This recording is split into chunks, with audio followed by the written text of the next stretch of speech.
11-month-old James is a bundle of joy surrounded by family members who love him dearly. So, Manu, why do you love James so much? Because he's so cute. He is the apple of their eye. With older sisters Maria and Ileana and big brother Manu, little James gets nothing but attention. During her pregnancy, mother Lindsay Gallegos says everything seemed normal, but the moment he was born, something didn't seem right. His eye, that was the first feeling like something might be wrong, just because it was a little bit enlarged. And it kind of had a little of a murky look to it. Baby James was diagnosed with glaucoma, and he immediately started seeing an ophthalmologist and had 2 surgeries to relieve eye pressure and keep him from going blind. But the doctor also told the Gallegos James had more than just glaucoma. That was the first person, the first doctor that actually said, your son has Sturge Weber, was our ophthalmologist. Sturge Weber syndrome is rare.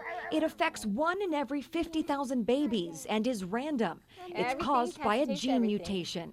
James shows the common signs of the syndrome with a port wine stain on his face, glaucoma, and most recently seizures, more than 100 a day. I remember though distinctly the first time he had a seizure was September 3rd, and he was 8 months old, and I was just kind of feeling like I was going to lose it, you know.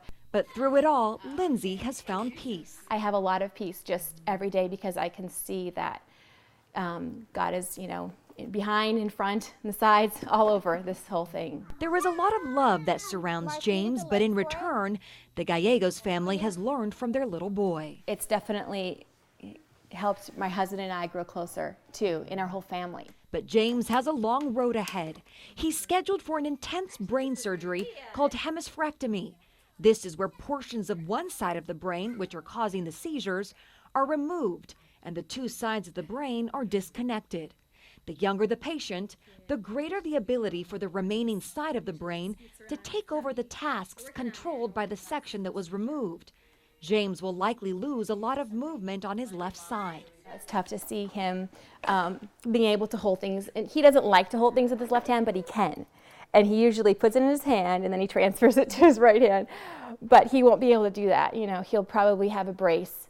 And so I want to prepare myself for that. For now, though, the family is focusing on spending their first Christmas together.